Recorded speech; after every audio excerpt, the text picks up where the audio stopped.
Hola amigos, los saludo desde Madrid a las 14:58, 2:58 p.m., casi las 3 de la tarde, martes 11 de marzo de 2025. Bueno, ayer en el video de ayer les adelanté algo de lo que iba a decir en el de hoy, ¿no? O en el próximo, que es este. Y seguiremos en esta temática, ¿no? Me preguntó una persona que ve mis videos en los comentarios, ¿no? Que, bueno, yo respondí ese comentario. Creo que lo que me preguntó, porque quizás no lo entendí completamente bien, bueno, hola mundo, América, Europa, etcétera. Me preguntó si no había posibilidad o si no era posible que hubiese un cambio geopolítico importante sin que mediara la violencia. La violencia en forma, estamos hablando de gran violencia, ¿no? La violencia de las 2 guerras mundiales. Voy a dejar aquí las guerras civiles europeas por los momentos entre paréntesis, ¿no? Aunque la guerra civil, la última guerra civil española, de esa tengo que hablar. Vamos a ver. Es decir, hay cambios geopolíticos cuando hay, o sea, los cambios geopolíticos necesitan, como diría Marx, de la violencia para ser paridos.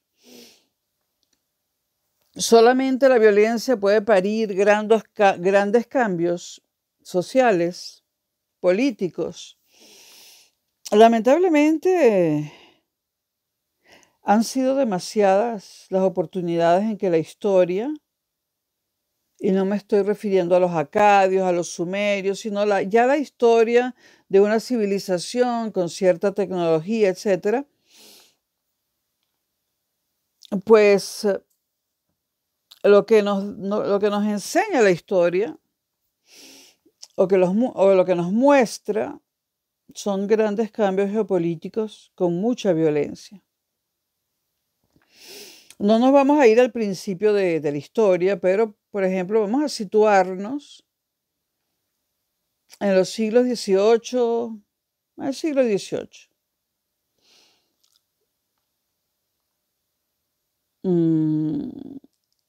Y en el XVII.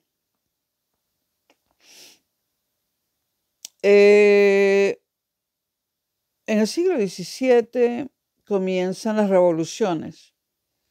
Y la primera es la inglesa. 2 revoluciones inglesas en 2 fechas, siglo XVII. 1620, creo, no me acuerdo ahora muy bien, 1644. Con esas 2 revoluciones burguesas, la monarquía absoluta inglesa, estoy simplificando muchísimo, si lo quieren largo y tendido, el canal de historia, que ahí lo explico largo y tendido. Cafeciño, café colombiano. Bueno,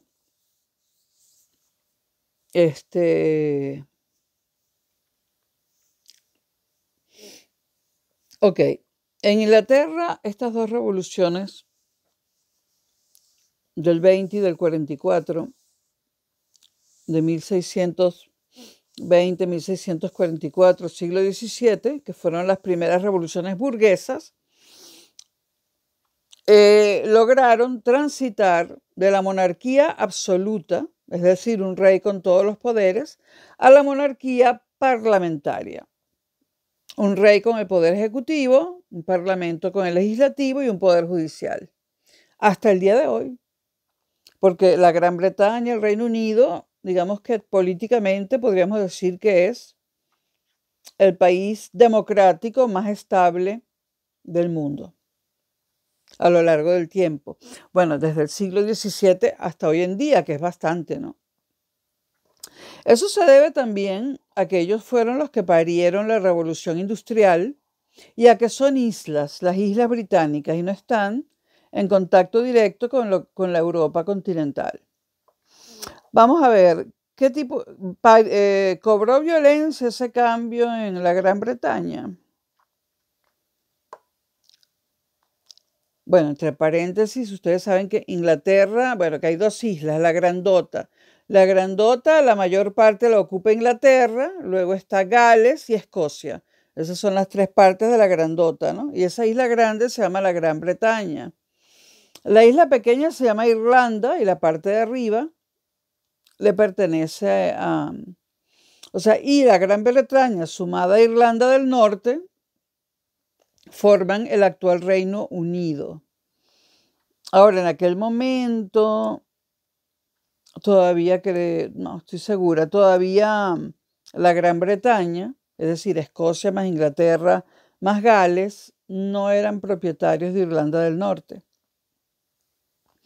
Entonces, costó ese pasar de la monarquía absoluta a la monarquía parlamentaria, y no hablo de monarquía constitucional, porque mucha gente piensa que ese librito que tienen los ingleses es una constitución, pero no. Los ingleses no tienen una constitución como después se vendrían a conocer. Las constituciones se parieron más adelante, aunque la teoría ya existía. Pero parece que a los ingleses no les gustan mucho las constituciones. Ahora, ¿hubo violencia? Bueno, hubo guerras, pero no tan cruentas. Hubo violencia, pero los civiles y las mujeres y los niños no la padecieron tanto. Y hubo un rey decapitado, uno solo.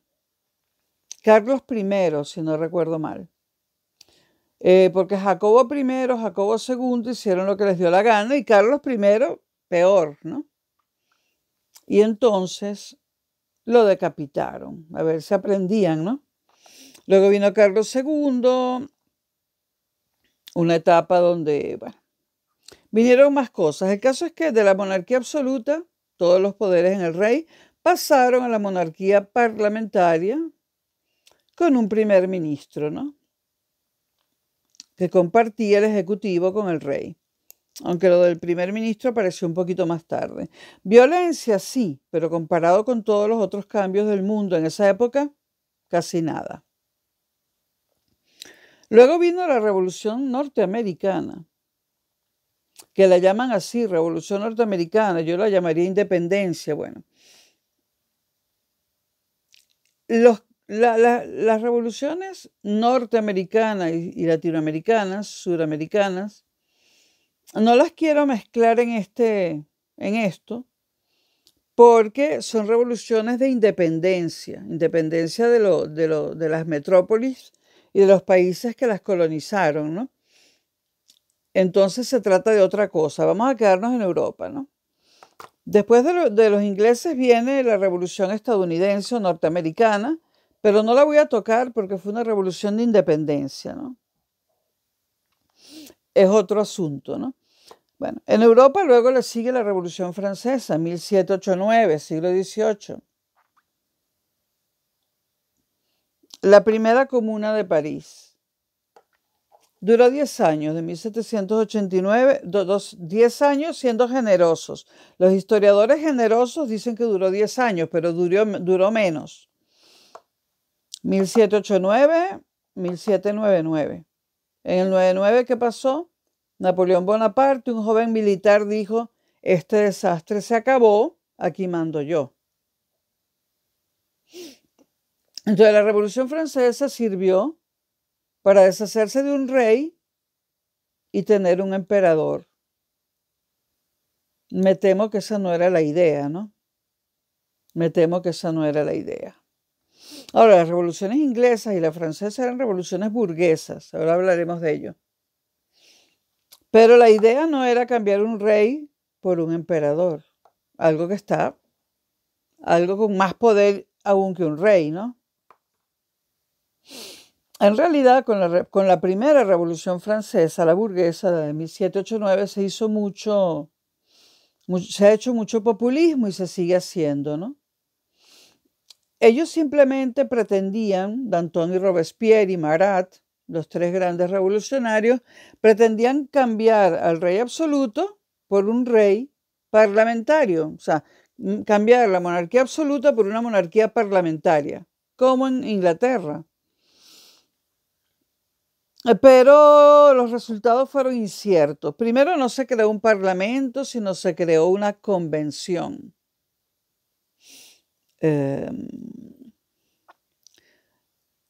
Se le corta la cabeza al rey, se le corta la cabeza a la reina. El rey era Luis XVI, la reina María Antonieta.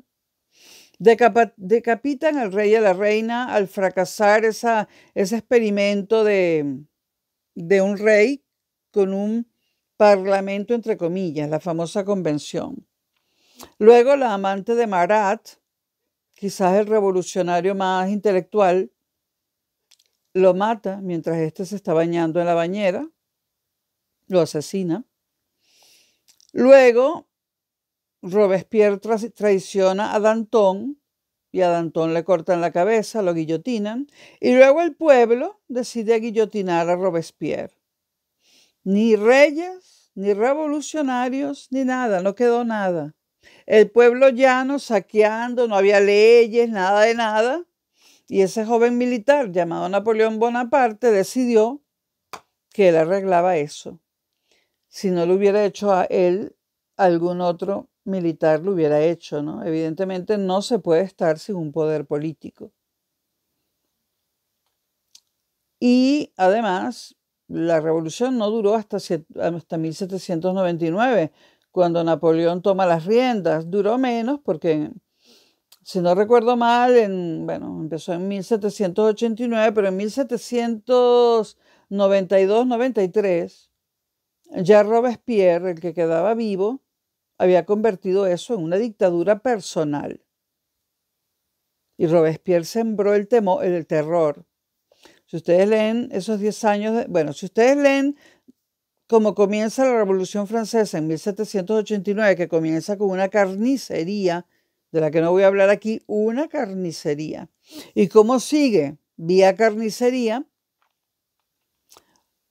entonces se encuentran con los periodos de terror que sembró Robespierre y que en la historia llevan diversos nombres. Son 4 periodos de terror en apenas 4 años.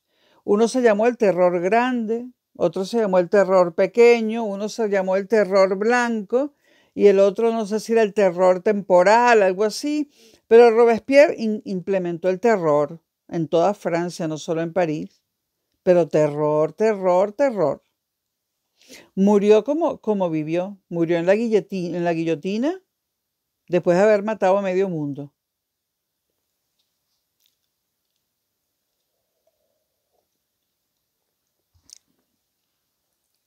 Y no consiguieron lo que querían.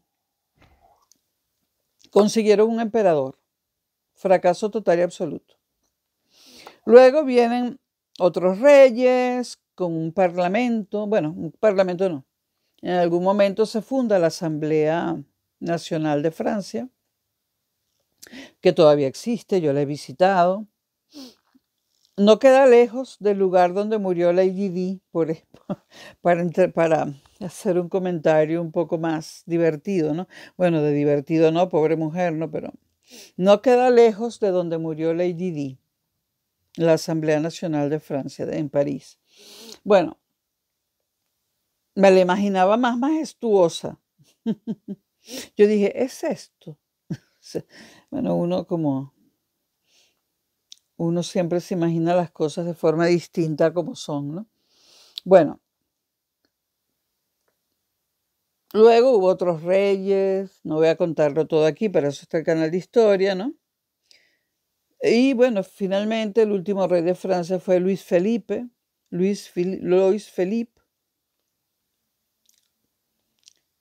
con un gobierno, con una monarquía parlamentaria, y después vinieron las repúblicas. Esto le costó a Francia Bueno, y después vino la revolución marxista, pero estamos en las burguesas. Esto le costó a Francia muchas muertes, mucho terror, la ruina económica. Francia no se convirtió en una monarquía parlamentaria y luego en una república, no se convirtió en eso precisamente disparando flores, ¿no? Fue terrible. Como violenta, fue la más violenta de todas las revoluciones. Bueno, no voy a hablar de Rusia, ¿no? Porque, o sea, eso fue peor, pero más extendido en el tiempo. En cambio, la Revolución Francesa, la burguesa, en pocos años cometió las mayores atrocidades del mundo, ¿no? Y finalmente da a luz una monarquía parlamentaria y luego una república, pero con mucho dolor y mucha violencia. ¿Por qué se llaman revoluciones burguesas?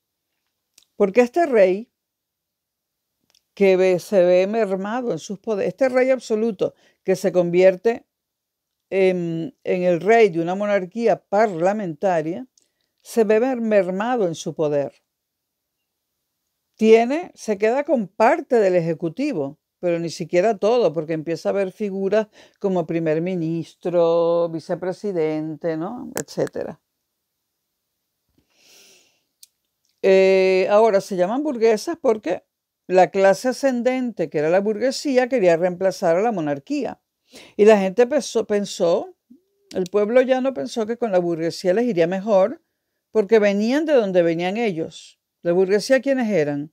Los fabricantes y los comerciantes.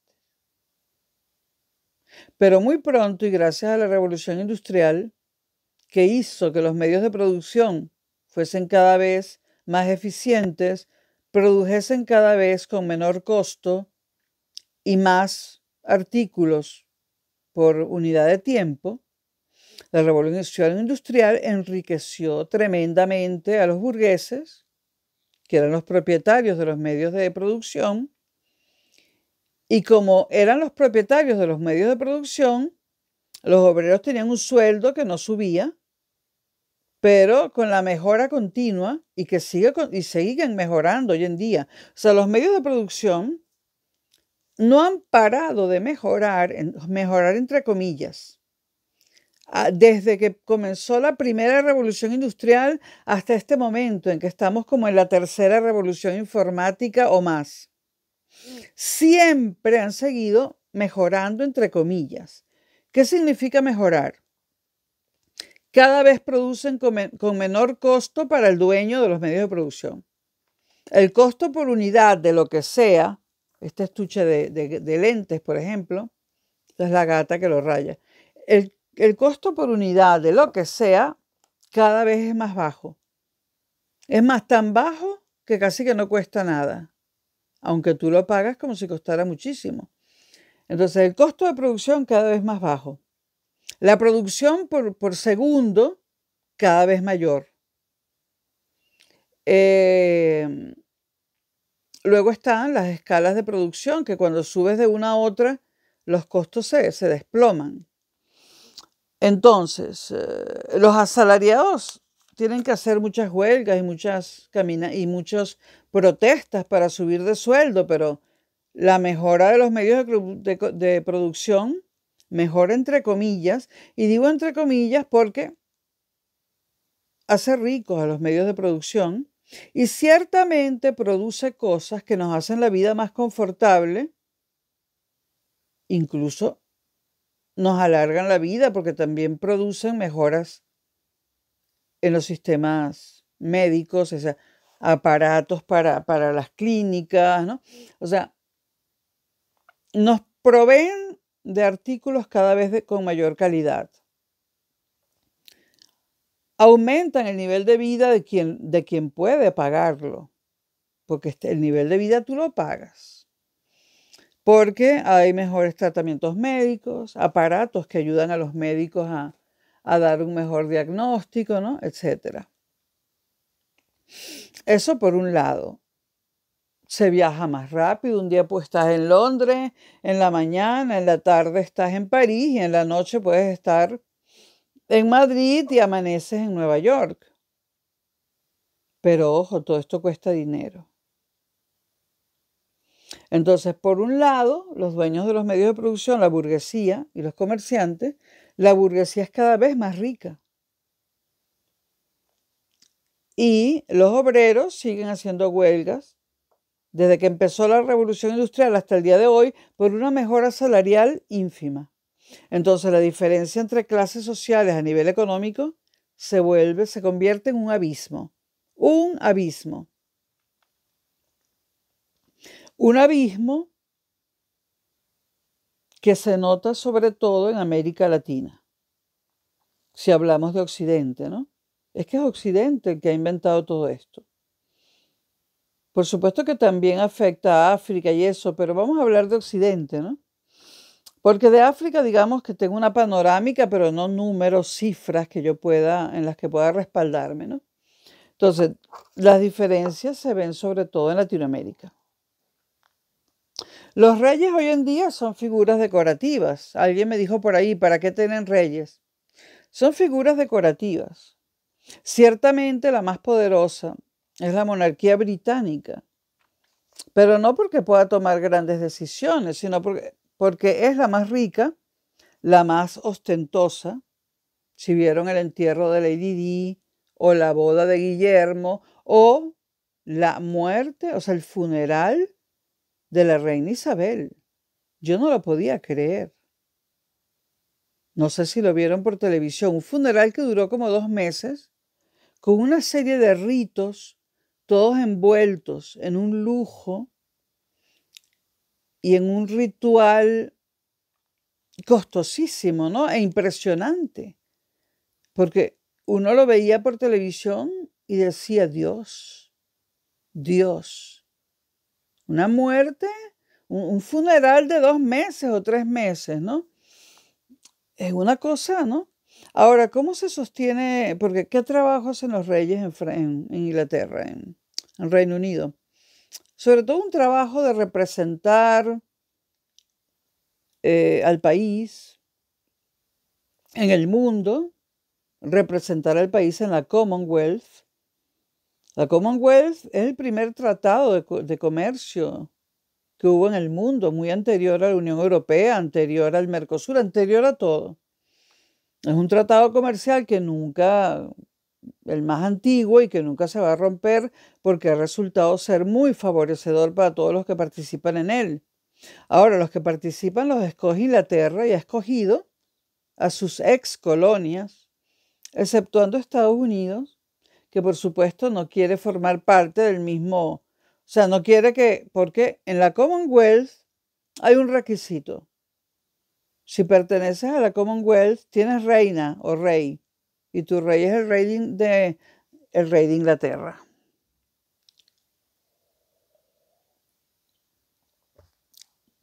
Entonces, estos países son la India, que fue colonia inglesa,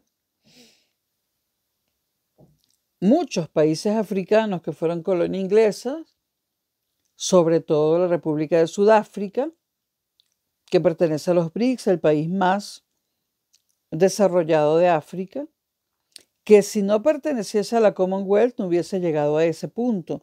Australia, que también es un país riquísimo, porque está en la Commonwealth, pero es que Sudáfrica no lo dice para dárselas de que son libres, pero Sudáfrica tiene rey, Carlos III, el rey de Inglaterra. Australia no hace propaganda al respecto, pero tiene rey Carlos III porque está en la Commonwealth. Nueva Zelanda está en la Commonwealth. No sé si Canadá, no sé. Y hay más países en la Commonwealth. Ahora, todos los países de la Commonwealth. Jamaica está en la Commonwealth y tiene rey. Todos los países de la Commonwealth están súper bien económicamente.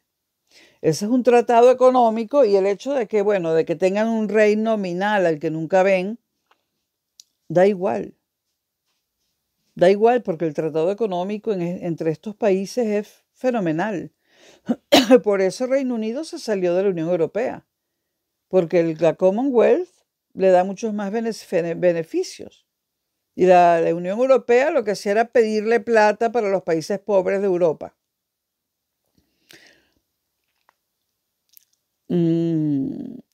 Ok, entonces el papel del rey en Reino Unido es representar al país en el mundo, pero sobre todo en la Commonwealth. Sobre todo en la Commonwealth. Y bueno, incentivar al aprendizaje del inglés en el mundo, igual que hace el rey de España, que incentiva el aprendizaje del español en el mundo, ¿no? Pero mucha gente cree que mantener la monarquía española, por ejemplo, es costosísimo. No, la monarquía española es muy barata, no cuesta mucho. La inglesa sí, pero la inglesa tiene la ventaja de que el pueblo inglés adora la monarquía, la adora. En España no es así, pero esta monarquía española consume poco dinero. Mucho más se llevan los corruptos españoles cuando salen del poder que lo que puede ganar el rey en un año. Mucho más se va por la corrupción. Y digamos que en un país como España, donde la clase política está totalmente desprestigiada, donde son todos unos corruptos, la gente mira hacia el rey y si tú me das a escoger a mí, me quedo con el rey y que se vaya a la mierda la clase política, porque no hacen sino robar y pelearse en el Congreso de los Diputados, que ya da ladilla verlo, porque el Congreso es para aprobar leyes, no para estar diciéndose, no es para estar insultándose entre ellos, que es lo que hacen cada vez más y más. Las sesiones del Congreso son sesiones de insultos entre ellos. Y tú te sientas frente al televisor a ver por dónde van a ir los insultos hoy. Pero volvamos. Las revoluciones tuvieron un costo, ¿no? En violencia. España fue uno de los últimos países. Bueno, en España pasó de la monarquía absoluta a la dictadura de Franco. Bueno, a la Segunda República, que a duras penas se mantuvo 6 años con 5 gobiernos distintos y más de 100 presidentes distintos en 6 años. Y después dictadura de 40 años, ¿no?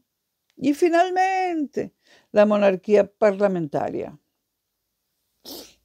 O sea que ahora la burguesía es mucho más rica de lo que pudieron haber sido los reyes nunca jamás. Entonces luego vienen las revoluciones marxistas, que en Francia empezó en 1848, la Segunda Comuna de París, pero no triunfó el socialismo en Francia, fue contenido, fracasó el intento de hacer en Francia un Estado comunista y fracasó en toda Europa el intento de hacer estados comunistas en Europa, ¿no? Y floreció en el país menos pensado, en Rusia, ¿no? En el menos pensado porque Marx, con su materialismo científico, decía, y tenía razón, que para hacer una revolución que llevase al proletariado al poder, se necesitaba una clase humilde, una clase pobre, pero organizada. Y él decía, los sindicatos que organizan a los obreros es la materia prima perfecta para lograr una revolución marxista. Pero los sectores reaccionarios de Europa impidieron eso. Y en Rusia no había una clase pobre organizada porque no había industria, no había sindicatos. Sin embargo, triunfó el socialismo porque si no lo logras con una clase obrera organizada, pues lo logras a punta de bayonetas, ¿no? Cosa que Marx Marx no era, bueno, esos no eran los planes de Marx.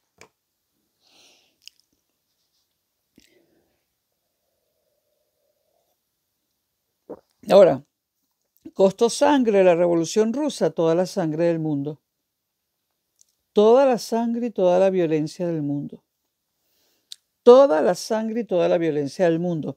Logró un mundo, un país más con mayor justicia social para el tiempo que duró y para la violencia que hubo y para la represión que hubo y la cantidad de millones de rusos en campos de trabajo forzados, millones de rusos muertos.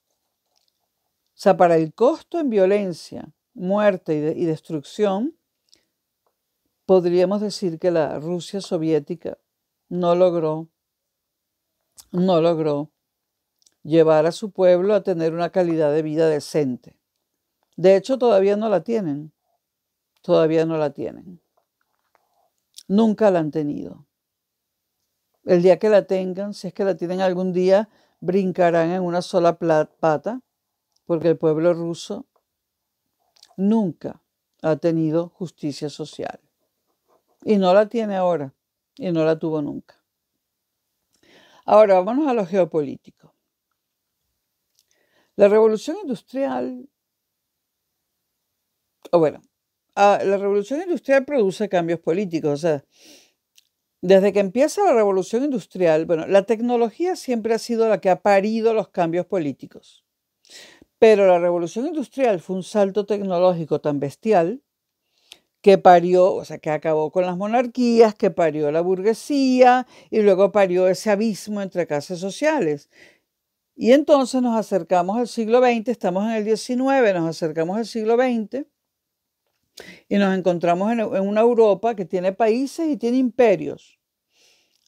Está España, está Portugal, está el Imperio Austrohúngaro, está Serbia, la Gran Serbia, está el Imperio Otomano, está Alemania, está Rusia, 1914, ¿no?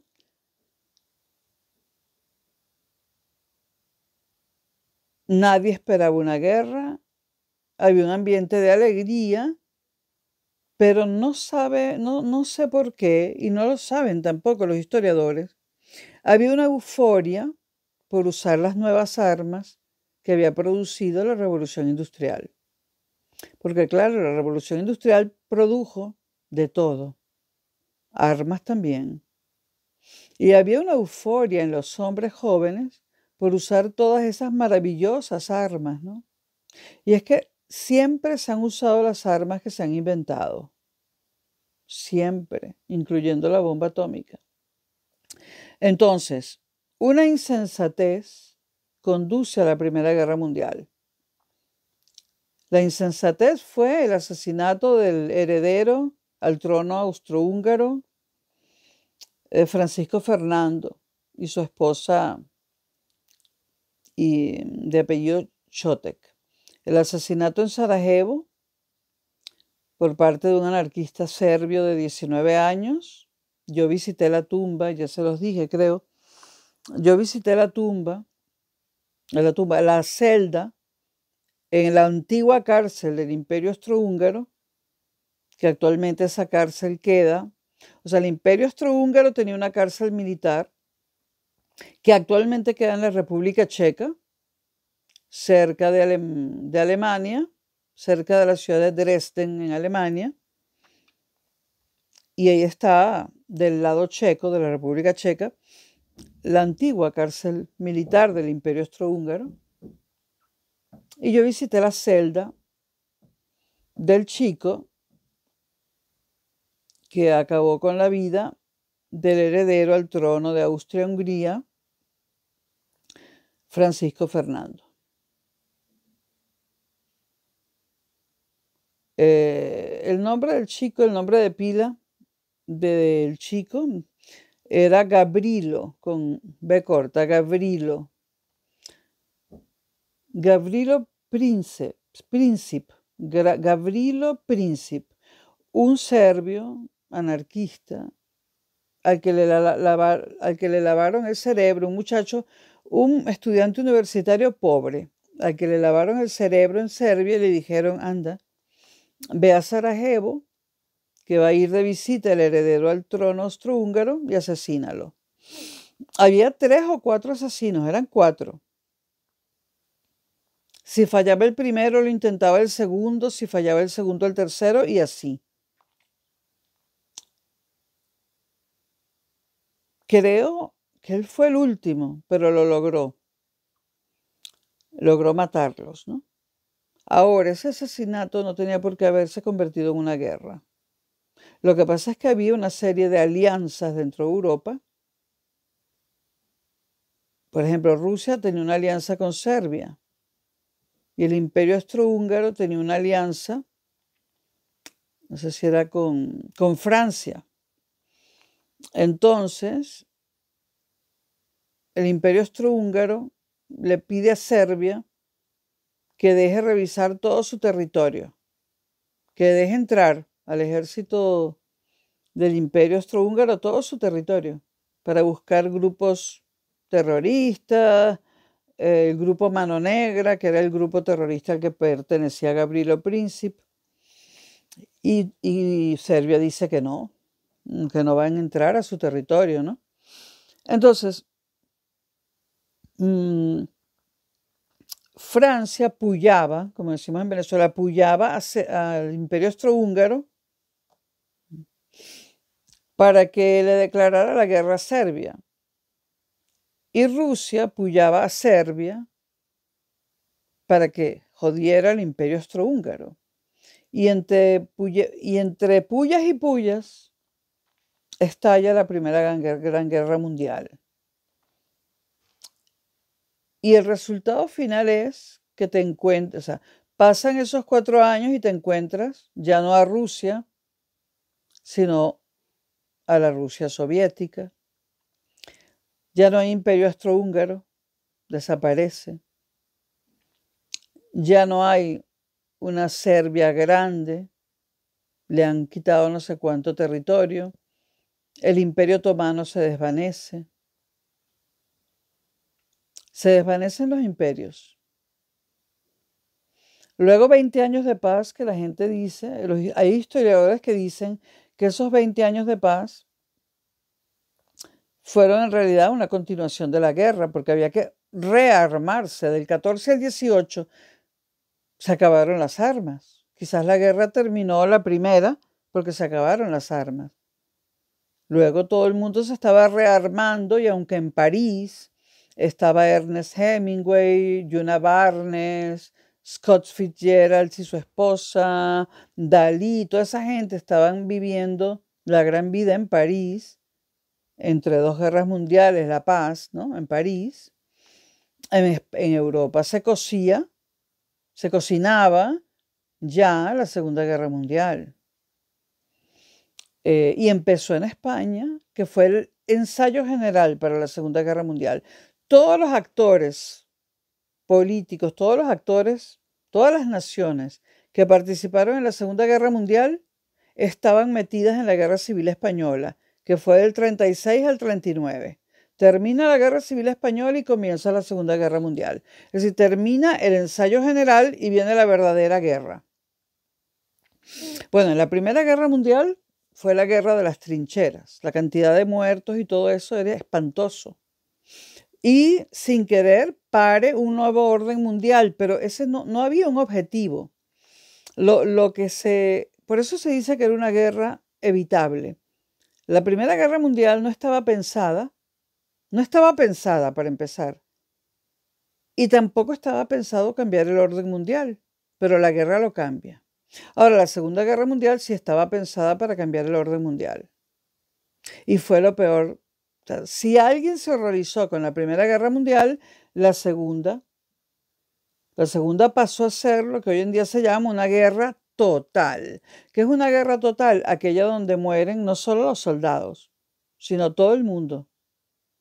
Ancianos, niños, mujeres, donde se bombardea ciudades civiles. Es de guerra total. Guerra total. Joder, violar, asesinar a todo el mundo. A todo el mundo. Y después de la Segunda Guerra Mundial hay una nueva acomodo geopolítico, ¿no? La Rusia soviética se ha extendido, se ha apoderado de media Europa. Estados Unidos entonces coloca un paraguas protector sobre la parte de Europa que no consiguió Rusia. Surge Estados Unidos como la primera potencia mundial después de la guerra en 1945.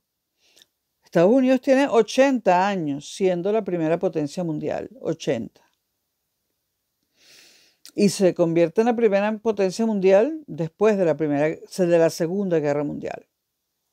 Ahora, el nuevo orden mundial que nació en 1945, si le hacemos caso a los historiadores que dicen que del 18 al 39 simplemente Europa se estaba rearmando y era una falsa paz, pues las dos guerras mundiales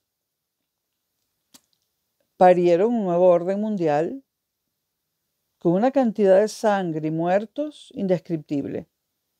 Indescriptible, son miles de millones de muertos en las dos guerras, entre las dos. Miles de millones de muertos. Ciudades y países totalmente devastados. Luego, en el 89, se desploma la Unión Soviética sin guerra. Se autoimplosiona, decide suicidarse. Y no lo podíamos creer. Ese cambio, porque en 1945 que empieza la Guerra Fría, o sea, Estados Unidos diciendo, tengo un botón que si lo aprieto, salen misiles nucleares para Moscú. Y Moscú diciendo, tengo yo también un botón que si lo aprieto, salen misiles para los Estados Unidos. Entonces, esa era la Guerra Fría. Estábamos todos tensos, pero no había disparos, había amenaza. La amenaza de destruir el mundo, pero no había disparos. Estados Unidos era el primer mundo, Rusia el segundo, Latinoamérica el tercero. Y el resto del mundo era eso, el resto del mundo.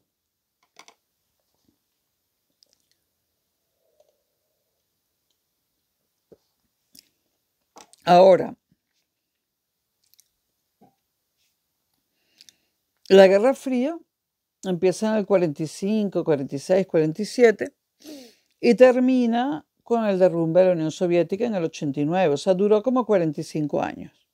Entre el 89 y el 91 se desploma todo el aparataje soviético y entramos en una época en la que estamos, ¿no? Una época en la que estamos que no sabemos qué orden mundial tenemos. O sea, salimos de la Unión Soviética, se acabó el totalitarismo comunista. ¿Y en qué orden mundial estamos? No tenemos ni puta idea. El Partido Demócrata de los Estados Unidos no se ha preocupado por eso, pero el Partido Republicano sí. Se sabe que hay que implantar un nuevo orden mundial.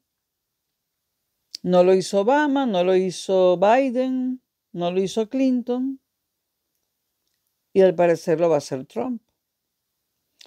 En primer lugar, ya le dijo a Europa, defiéndanse como puedan. Cuando, después de la guerra, en la guerra fueron aliados en la Segunda. En la Segunda Guerra Mundial, Europa fue aliada de Estados Unidos. Y si tomamos eso en cuenta, el tiempo de la guerra, pues casi un siglo de Europa aliada de los Estados Unidos. Y Europa se quejaba que Estados Unidos nos tiene pisoteados, que Estados Unidos, ¿qué se cree, no? Pero cuando Trump hace unos días dice, me voy a salir de la OTAN y no hay más gasto militar para proteger a Europa, bye bye. Entonces Europa dice, Dios mío, pero si no tenemos protección militar, si nuestros ejércitos dan risa, si no tenemos una fuerza armada europea, Dios mío, ¿cómo nos va a dejar Estados Unidos desprotegidos? Esta ha sido la gran noticia, porque los ciudadanos europeos no sabían que dependíamos tanto de los Estados Unidos. Yo tampoco. Yo era de las que decía que se vayan ya los Estados Unidos de Europa. Y ahora me pregunto, ¿se llevarán las bases militares que hay en España? Hasta eso se van a llevar. Porque Europa no es una potencia. En otra época, Francia fue la primera potencia mundial, también lo fue Inglaterra, también lo fue España, Roma, por supuesto. pero eso ya no existe. Europa no es nada. Es el sitio más privilegiado del mundo, pero no es nada. No se puede defender. Preferimos que nos defienda la China. Yo no. Nadie quiere eso. Rusia, pues hasta hace poco pensaba que sí, pero ya no. Entonces, me temo que Zelensky, que me alegré de la humillación que le hizo Trump, me temo que Zelensky no va a ser el único presidente europeo que va a ser humillado por Trump. Porque Europa va a tener que arrastrarse para suplicarle a los Estados Unidos que no nos deje. Ahora también se ven otras cosas claramente. Uno criticaba a los Estados Unidos porque Estados Unidos no tenía sistema de bienestar, no tenía una buena salud, no tenía salud pública, la educación pública era una mierda, o es. No tiene salud pública, la educación pública es una mierda, no hay paros de desempleo, todo ese tipo de cosas, ¿no? Y decíamos, qué horror, un país del primer mundo sin medidas sociales. En cambio, aquí en Europa tenemos universidades públicas, los mejores sistemas de salud del mundo y son gratuitos y públicos, universidades públicas, subsidios de desempleo, ayudas para pagar la cuenta de la luz, del gas, del agua, del alquiler, etcétera, etcétera. Ahora nos damos cuenta que todos esos estados de bienestar de los que todavía disfrutamos, pero que no durarán mucho más, se han hecho con el dinero que Europa debió haber invertido en armarse. Europa está desarmada y ahora están reuniones por todos lados. Los presidentes europeos están volando de aquí para allá, reuniéndose, ¿no? Están aceleradamente buscando dinero, haciendo recortes para rearmarse lo más rápidamente posible. Europa en este momento se está rearmando, toda ella. Pero hay varios problemas. Está rearmándose los ejércitos nacionales, se está rearmando España, se está rearmando Alemania, Italia, etc. Pero ¿y dónde está el ejército común europeo? ¿Dónde está? Son puros ejércitos que carecen de un mando único. La OTAN sin Estados Unidos se desploma. La OTAN tiene a Europa, a Estados Unidos, a Canadá y algo más. Sin Estados Unidos no hay OTAN. Entonces tiene que haber una Fuerza Armada Europea. Eso no se hace de un día para el otro. Y mucho menos en un continente que ha estado siempre en guerra, donde un francés va a decirle a un español, no, no, no, no, no, eso no. Y el italiano le va a decir a los dos, no, eso tampoco. ¿Cómo se van a poner de acuerdo si no saben sino hacer guerras entre ellos? Este nuevo orden mundial, ¿cuánta sangre necesitará? ¿Será pacífico? ¿Trump podrá acabar con la guerra de Ucrania? A lo mejor sí. Pero esa será una paz momentánea, me temo. Puede que se acabe con la guerra de Ucrania, pero será una paz entre paréntesis.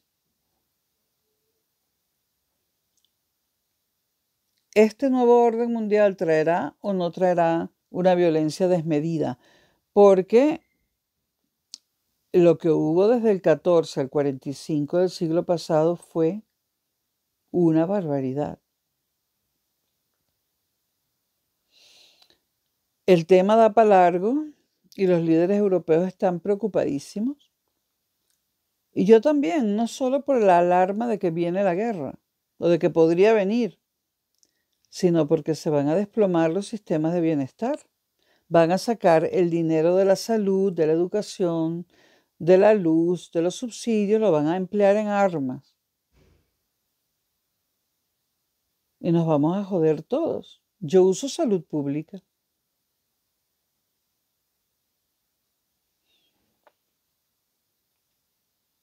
Otro día hablamos del papel de Latinoamérica en este nuevo orden mundial y las diferentes posibilidades de futuro que hay, ¿no? Los diferentes reacomodos Sabemos que el reacomodo depende de tres potencias: Estados Unidos, China y Rusia. Tres potencias militares que decidirán con o sin guerras el reacomodo. ¿Cómo será ese reacomodo? Como decía, ¿cómo se llamaba? Walter Martínez, el del ojo tapado, seguimos los acontecimientos en pleno desarrollo. Nos vemos.